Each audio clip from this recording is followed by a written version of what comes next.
Hello viewers, welcome to student mate. आज हम discuss करेंगे इनहेरिटेंस, जो कि ऊप्स का एक बहुत इंपॉर्टेंट एंड पावरफुल फीचर है। ठीक है। और by inheritance you can develop lots of programs. And generally क्या होता है, जब आप एज ए प्रोग्रामर आप अपने आप कोई प्रोग्राम डेवलप कर रहे हो या फिर आप कोई प्रोग्रामिंग टीम का पार्ट हो, तो ऑब्वियसली आपको इनहेरिटेंस कहीं ना कहीं तो यूज़ करना ही पड़ेगा। बिकॉज ज़्यादातर प्रोग्राम में, ज़्यादातर प्रोजेक्ट में जो रियल लाइफ होता है, जो रियल लाइफ में इम्प्लीमेंट होता है कोई कंपनी में, किसी तरह की भी कंपनी में, तो उसमें बहुत सारे क्लासेस होते हैं and those classes are connected with each other by using inheritance. और बाय द वे, इनहेरिटेंस हमको रीयूजेबिलिटी फीचर भी देता है। अब हम शुरू करते हैं। तो देखिए, इनहेरिटेंस का जो डेफिनेशन है वो तो बहुत सारा हो सकता है, लेकिन यहाँ पर एक बहुत सिंपल सा डेफिनेशन है जिसको आपको याद रखने के लिए इजी होगा और समझने के लिए भी इजी होगा। तो inheritance is a mechanism in which by using which आप एक क्लास को दूसरे क्लास के साथ कनेक्ट कर सकते हो और एक क्लास दूसरे क्लास का सारा जो प्रॉपर्टीज होता है, कैरेक्टरिस्टिक्स होता है, उसको ले सकता है अपने अंदर, मतलब इनहेरिट कर सकता है। ठीक है।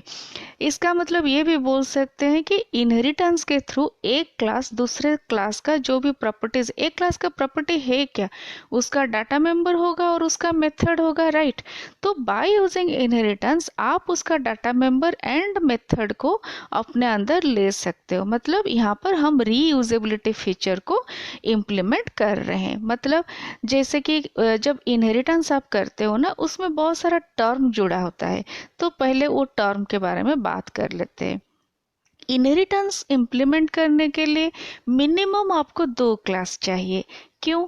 क्योंकि इनहेरिटेंस के लिए एक क्लास होगा, फिर उसका प्रॉपर्टी दूसरे क्लास में जाएगा, तो इसलिए मिनिमम 2 क्लास। आप ज़्यादातर बहुत सारे क्लासेस ले सकते हो, लेकिन यहाँ पर मिनिमम 2 क्लास होगा। और जो 2 क्लास होगा उसमें से एक क्लास को चाइल्ड क्लास बोलेंगे एंड दूसरे क्लास को पेरेंट क्लास बोलेंगे। जो चाइल्ड क्लास होता है ना, तो उसको डिराइव्ड क्लास भी आप बोल सकते हो, उसको आप सब क्लास भी बोल सकते हो। उसी तरह जो पेरेंट क्लास होता है उसको आप सुपर क्लास भी बोल सकते हो, उसको आप बेस क्लास भी बोल सकते हो, डिफरेंट डिफरेंट नाम में बोल सकते हो। ठीक है। और हाँ, जो 2 क्लास है पेरेंट एंड चाइल्ड, तो पहले आप पेरेंट को लिखोगे, फिर उसके बाद चाइल्ड को लिखोगे। तो पेरेंट का जो प्रॉपर्टी एंड उस दोनों को कनेक्ट करोगे बाय यूजिंग इनहेरिटेंस।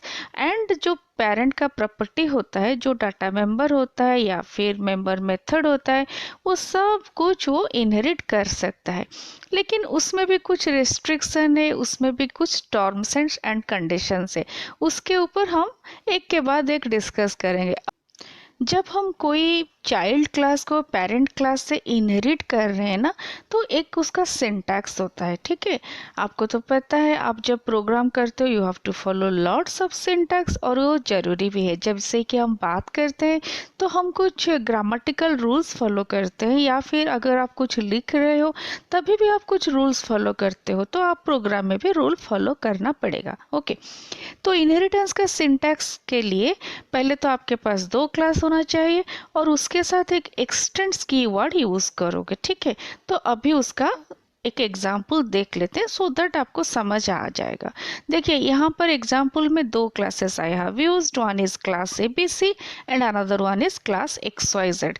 तो एबीसी को हम पहले लिखे हैं, तो इसका मतलब ये पेरेंट क्लास है, एंड एक्सवाईजेड को उसके बाद लिखे हैं, इसका मतलब ये चाइल्ड क्लास है। तो जब आप चाइल्ड क्लास लिखोगे ना, at the time of declaring, at the time of writing the child class, you will use x tends keyword with the base class name. इसका मतलब सिस्टम को समझ आ जाएगा, मतलब जावा को समझ आ जाएगा कि class XYZ is the child of class ABC। ठीक है। तो उसके बाद अभी हम डिस्कस करेंगे टाइप्स ऑफ इनहेरिटेंस इन जावा। देखिए, इनहेरिटेंस का मतलब है एक क्लास दूसरे क्लास का प्रॉपर्टीज ले रहा है या फिर इनहेरिट कर रहा है, कोई बात नहीं। लेकिन टाइप्स ऑफ इनहेरिटेंस होता है। ठीक है। मतलब डिफरेंट टाइप होता है, एंड आपको जो ज़रूरत है आप उस टाइप अपना प्रोग्राम में यूज़ करोगे। तब अब हम थोड़ा थोड़ा करके एक एक स्टेप में टाइप्स को डिस्कस करेंगे। तो पहले तो हम डिस्कस करेंगे पहले वाला टाइप जो कि सबसे सिंपल है और सबसे छोटा है, वो है सिंगल इनहेरिटेंस। ठीक है, जैसे कि मान लीजिए सपोज कोई पेरेंट्स का एक ही बच्चा है, ठीक है, उसी तरह तो सिंगल इनहेरिटेंस में क्या होता है, दो क्लास ही होते हैं, उससे आप ज़्यादा क्लास नहीं रखोगे। अगर आपको ज़्यादा क्लास रखना होगा तो टाइप्स ऑफ इनहेरिटेंस चेंज हो जाएगा। ठीक है, तो यहाँ पर क्या होता है, एक पेरेंट होता है, उसका एक चाइल्ड होता है। तो मतलब मान लीजिए सपोज यहाँ पर जो डायग्राम है, मान लीजिए क्लास ए है एंड क्लास बी है, तो क्लास ए यहाँ पर पेरेंट है, क्लास बी यहाँ पर चाइल्ड है। ये सबसे सिंपल है एंड इजी इनहेरिटेंस है। फिर उसके बाद आ गया मल्टी लेवल इनहेरिटेंस। मान लीजिए आपके घर में आपका ग्रैंड पेरेंट है, फिर आपका पेरेंट है, फिर आप हो, ये हो गया मल्टी लेवल इनहेरिटेंस। देखिए यहाँ पर एक छोटा सा एग्जांपल है। और हाँ, मल्टी लेवल इनहेरिटेंस के लिए मिनिमम 3 क्लासेस चाहिए। ऐसे आप 4 5 8 10 कुछ भी रख सकते हो, लेकिन मिनिमम 3 क्लासेस चाहिए। देखिए यहाँ पर क्लास ए है, क्लास बी है, देन क्लास सी है। ए हो गया यहाँ पर ग्रैंड पेरेंट, बी हो गया यहाँ पर पेरेंट, फिर सी हो गया यहाँ पर चाइल्ड। तो इसको एक्चुअली क्या बोलते हैं, base class, intermediate class and derived class. तो ये हो गया मल्टी लेवल इनहेरिटेंस। फिर उसके बाद आ गया हायरार्चिकल इनहेरिटेंस। ठीक है, मान लीजिए आपके सिबलिंग है या फिर आपके भाई बहन है कुछ, ठीक है, तो इसका मतलब एक पेरेंट में बहुत सारा बच्चे हो सकते हैं। तो ये अगर उसी तरह अगर हम क्लास को स्ट्रक्चराइज्ड करें ना, तो ये हो गया हायरार्चिकल इनहेरिटेंस। ठीक है, या फिर आप ऐसे बोल सकते हो जैसे पहले सोसाइटी में बहुत सारा जॉइंट फैमिली होता था, जैसे कि आपका ग्रैंड पेरेंट होते हैं, फिर उसके बाद आपका पापा का भाई बहन सब होते हैं, सब मिलजुल कर रहते हैं। उसी तरह अगर आप एक क्लास को, आप एक प्रोजेक्ट को डिज़ाइन करोगे ना, तो उसमें आपको हायरार्चिकल इनहेरिटेंस यूज़ करना पड़ेगा। और हायरार्चिकल इनहेरिटेंस को दिखाने के लिए मिनिमम 3 क्लासेस चाहिए। यहाँ पर हम 4 क्लासेस यूज़ किए हैं, लेकिन मिनिमम 3 क्लासेस चाहिए। ठीक है, तो यहाँ पर देखिए पेरेंट हो गया ए, वहां से इनहेरिट हो रहा है बी सी डी। मतलब बी सी डी अपने अंदर कनेक्टेड नहीं है, लेकिन उनका पेरेंट एक है। तो ये हो गया हायरार्चिकल इनहेरिटेंस। अभी एक दूसरा इनहेरिटेंस है, लेकिन क्या है कि ऊप्स उसको ना, मतलब जावा उसको डायरेक्टली सपोर्ट नहीं करता। मल्टीपल इनहेरिटेंस मतलब आपका चाइल्ड में, मतलब एक चाइल्ड का नंबर ऑफ पेरेंट्स होंगे। ठीक है, वो थोड़ा सा वो सी प्लस प्लस में हो जाता था, लेकिन जावा में वो डायरेक्ट सपोर्ट नहीं करेगा। उसके लिए हम इनहेरिटेंस मतलब इंटरफेस पढ़ना पड़ेगा। तो पहले जब हम इंटरफेस कोर्स ख़त्म करेंगे, उसके बाद हम ये मल्टीपल इनहेरिटेंस के ऊपर डिस्कस करेंगे। अभी ये मल्टीपल इनहेरिटेंस का ही एक डायग्रामेटिकल रिप्रेजेंटेशन है। जैसे कि मैं बोल चुकी हूँ कि एक चाइल्ड का मल्टीपल पेरेंट होना चाहिए मल्टीपल इनहेरिटेंस में, एंड मिनिमम उसके लिए 3 क्लासेस का ज़रूरत होता है। अभी हम कुछ प्रोग्राम के ऊपर डिस्कस करेंगे, और प्रोग्राम के लिए मैं नेटबीन्स आईडी यूज़ की हूँ। तो फिर अभी प्रोग्राम शुरू करते हैं। एंड हाँ, मैं बहुत सिंपल सा प्रोग्राम ली हूँ सो दैट आपको समझ आ जाए। तो अभी हम प्रोग्राम शुरू करते हैं। अभी हम लोग शुरू करेंगे एक सिंपल सा एग्जाम्पल ऑफ सिंगल इनहेरिटेंस। ठीक है, और ये जो एग्जाम्पल है ना, I have used NetBeans ID. ठीक है, आप जावा के प्रोग्राम के लिए बहुत सारे आईडी यूज़ कर सकते हो। यहाँ पर मैं नेटबीन्स आईडी यूज़ की हूँ। ओके, अगर आपको कोई दिक्कत होगा तो आप पूछ लेना। हाँ, ये प्रोग्राम का नाम है abc.java। और पहले हम एक्सप्लेन करेंगे एक सिंगल इनहेरिटेंस का प्रोग्राम, फिर उसके बाद दूसरे इनहेरिटेंस। यहाँ पर आपको दिख रहा होगा I have taken a class XYZ। ठीक है, एंड क्लास XYZ में एक सो मेथड है, फिर इनसाइड द सो मेथड एक सिस्टम डॉट आउट प्रिंटलन है high inside the base class है। ठीक है, फिर उसके बाद हम यहाँ पर क्या किए, पब्लिक क्लास ABC लिए हैं। ABC is the child class और डिराइव्ड क्लास, जो कि एक्सटेंड किया है XYZ को।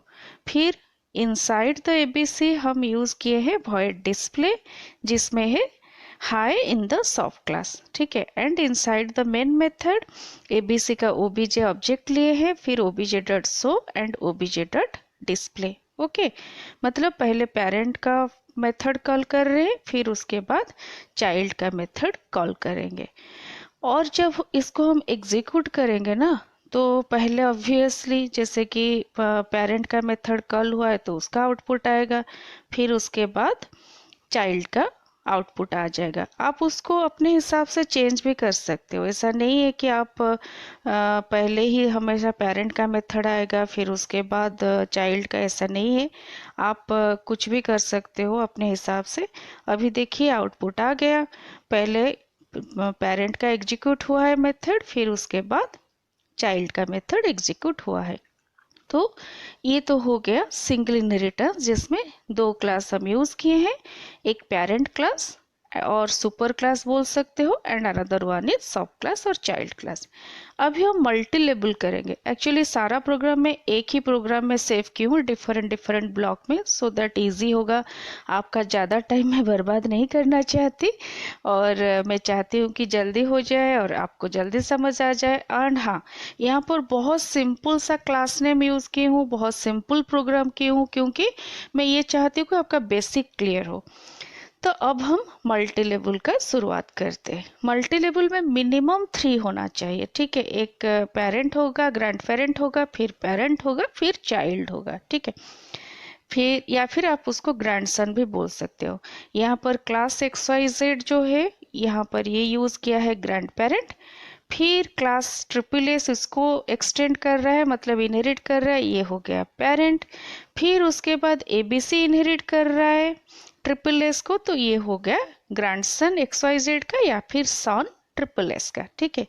XYZ में एक मेथड है वॉइड शो, फिर ट्रिपल एस में एक मेथड है शो वन। मैं थोड़ा नाम चेंज कर रही हूँ, ऐसे आप सेम नाम रख सकते हो, लेकिन उसके लिए थोड़ा सा डिफरेंट प्रोग्राम में हम उसको एक्सप्लेन करेंगे। फिर जो चाइल्ड होता है, जो सबसे नीचे है एबीसी, उसमें हम डिस्प्ले रखें, डिस्प्ले मेथड। ओके, तो इसी तरह हम 3 मेथड 3 डिफरेंट क्लासेस में रखे हैं।